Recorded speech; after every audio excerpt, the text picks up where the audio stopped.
Outer Space Poop System number 2, the add-ons. They only give you about 5 minutes to talk about space poop, but I have some other ideas about outer space.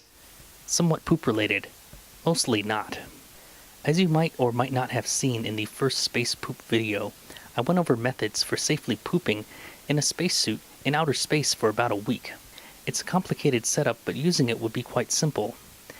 The only additional step would be an undergarment and 3 tubes hooked up to the poop processor. In the poop processor part of the video, I had talked about a composting option. Now, when you see hydroponic gardens in space movies, it's always a circle or a ring, like the ring you see before you die. But the plants always grow on the outer rings, with the light in the middle. That might have been good about 40 years ago, but I feel that things should be the other way around, so that the plant roots aren't always chasing the water. Nowadays, spacecraft have bigger windows, letting in more light. LED lighting is much brighter and much more energy efficient, and lighter in weight. With lighting on the outer ring and plants rotating in the middle, it would be like those plants you see in stores that are hung upside down. Water would be feeding the plant rather than the plant looking for the water. If we can pretend that these drawn lines are the corridors down a narrow hallway like that of the International Space Station, the planters can be floated into the middle of the zero-G environment and strapped down. For 2 lots of plants, or maybe just 1 to be cute.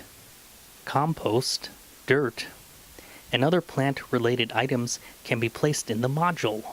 This is kind of a sideways view, so we can see that the lights are laid out, or a window can be used, depending on the situation.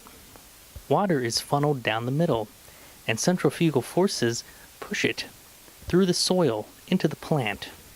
Like I said earlier, this is the same process like those upside-down plants you see in stores sometimes. In this way, the roots don't have to struggle to get the water that they need, and the plants can grow bigger and better. And when the plants are harvested and the plant rotators are no longer being used, they can be floated out of the room, making room for other things, or be broken down and put out of the way. Next, space showers. Showers in space. The International Space Station doesn't seem to have a shower. This is my solution to the shower. A closet-sized space with a watertight door, a cabinet with a vacuum hose with a misting spray, some space soap, another cabinet with space towels, a space mirror. Ideally, the mirror would be all around inside of this cabinet. The astronauts could see if there was any floating water on their body and vacuum it up with the extended vacuum hose, or mist down an area with the extended misting arm.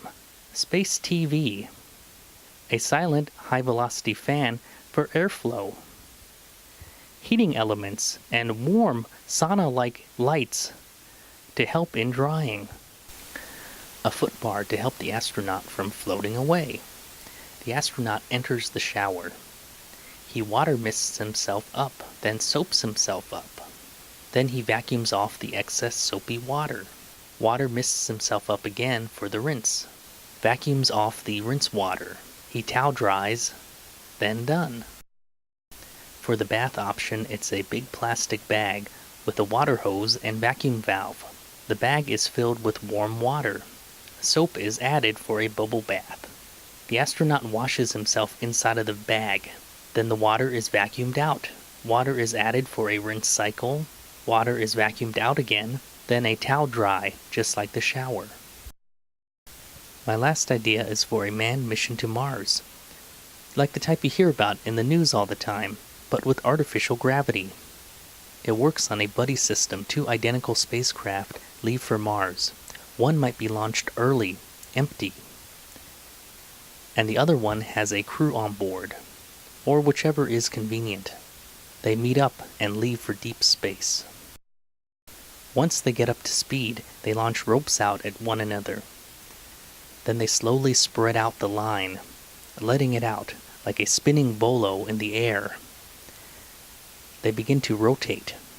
Somewhere along the line is the center of gravity, and that's the reason behind the identical spacecraft, so that they will weigh about the same and rotate at a similar rate. Also, if one spacecraft breaks down, then the crew can move to the other spacecraft, or if both are damaged, then hopefully they can swap parts and get something working. By my calculations, which are most likely off, it would take 2 ropes, about 5,000 feet each, and a rotation about 1 rotation per minute. That should give the spacecraft the feeling of 1 g of gravity, but it's not really gravity, it's centrifugal force. Once at Mars, one spacecraft would land, and the other would remain in orbit. When the next team of 2 spacecraft arrive, 2 would land and 1 would remain in orbit for safety. A spacecraft in orbit can be very useful, as it has cameras, and a rudimentary weather system report can be set up for the ground crew. It adds and aids in communication and relays messages to Earth, and it's a ready platform for a return to Earth if needed.